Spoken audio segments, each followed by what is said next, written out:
ఆదిలాబాద్ జిల్లా జైనూర్లో ఆదివాసీ మహిళపై జరిగిన అత్యాచార ఘటనను నిరసిస్తూ ఆదివాసీ తుడుందెబ్బ రాష్ట్ర బంద్కు పిలుపునిచ్చింది. ఉమ్మడి ఆదిలాబాద్ జిల్లా వ్యాప్తంగా బంద్ ప్రశాంతంగా కొనసాగుతోంది. ముఖ్యంగా ఏజెన్సీ ప్రాంతాలైన ఆదిలాబాద్, కొమరంభీం, ఆసిఫాబాద్ జిల్లాలో బంద్ ప్రభావం కనపడింది.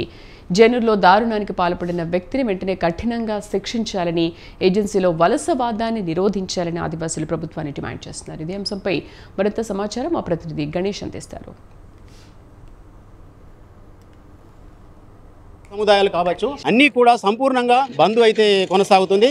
మనకుతోని ఇక్కడ ఆదివాసీ సంఘాల నాయకులు ఉన్నారు. చెప్పండి, బంద్ ఎందుకొరకు నిర్వహిస్తున్నారు, మీ డిమాండ్స్ ఏంటి? మొన్న జైనూర్లో జరిగినటువంటి సంఘటన యావత్ ప్రపంచానికి తెలిసినటువంటి సందర్భంలో భాగంగా ఇంతవరకు కూడా ప్రభుత్వాలు అట్టి కుటుంబీకుల పైన సరైన స్పందన లేని కారణంగానే ఈరోజు సంపూర్ణ బంద్ను ప్రకటించడం జరిగింది. కాబట్టి ఆదివాసీ హక్కుల పోరాట సమితి తుడుందెబ్బ రాష్ట్ర కమిటీ తెలంగాణ రాష్ట్ర బంద్లో భాగంగా ఈరోజు అన్ని జిల్లాలలో బంద్ సంపూర్ణంగా నిర్వహణ జరుగుతూ ఉన్నటువంటి తరుణంలో ఏదైతే సంఘటన జరిగేటటువంటి విషయాన్ని దృష్టిలో పెట్టుకొని ఇక్కడ ఉన్నటువంటి అన్ని వర్గాల ప్రజలలో కూడా ఇప్పుడు వర్తక, వాణిజ్య, వ్యాపార వీళ్ళందరూ కూడా స్వచ్ఛందంగానే వారే బంద్లో సహకరించడం, దీనికి తోడుగా ఇక్కడ ఈ ఇచ్చోడ పరిసరాల ప్రాంతంలో విద్యా వ్యవస్థలను కూడా సంపూర్ణంగా బంద్కు ముందుకు వచ్చినటువంటి సందర్భాన్ని మేము స్వాగతిస్తున్నాం.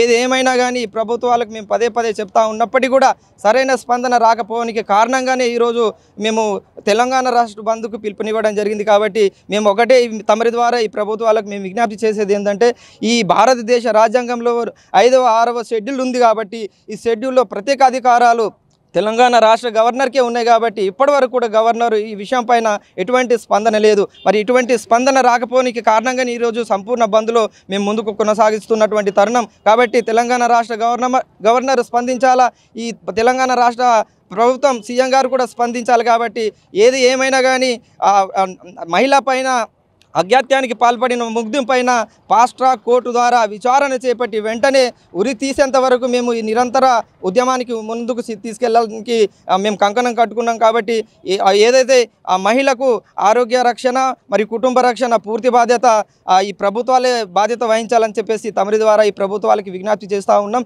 మీరు చెప్పండి, ఆ మహిళకు ఎలాంటి న్యాయం కోరుకుంటుండ్రు, ప్రభుత్వానికి ఏం విన్నవించుకుంటారు? గత 31 ఆగస్టు నాడు జరిగింది.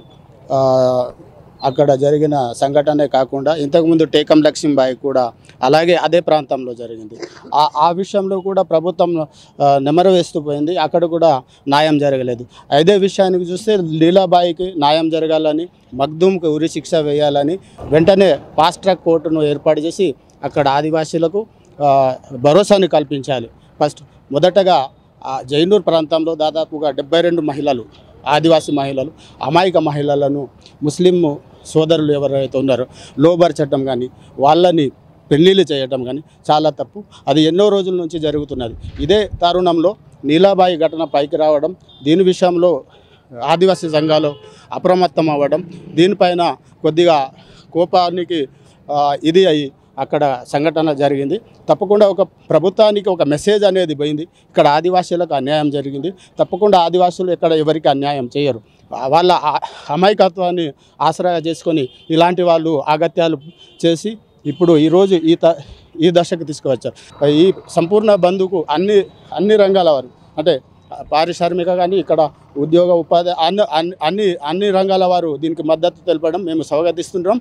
మొత్తానికి వీళ్ళు కోరుకున్నట్టు ఏదైతే ఇటు జైనూర్లో జరిగినటువంటి ఆదివాసీ మహిళ ఎవరైతే ఉన్నారో తక్షణమే ప్రభుత్వం స్పందించి ఎవరైతే ఈ అత్యాచార ఘటనకు పాల్గొన్నాడో ఆయనకు ఉరిశిక్ష విధించాలి. ఆ తర్వాత ఇక్కడ మైగ్రేట్ అయినటువంటి పీపుల్స్ ఈ ప్రాంతాల్లో వచ్చేసి స్థిరపడుతున్నారు. కాబట్టి వాళ్ళని తక్షణమే గుర్తించేసేసి ఈ మైగ్రేట్ అయినటువంటి పబ్లిక్ని అంతా తీసేయాలా, మా యొక్క హక్కులను కాపాడాలా, ఈ ఏజెన్సీ ప్రాంతాల్లో ఉన్నటువంటి పూర్తి హక్కులు మాకు కల్పించాలని చెప్తున్నారు. కెమెరామెన్ అష్ఫక్తో గణేష్, స్వతంత్ర టీవీ, ఆదిలాబాద్.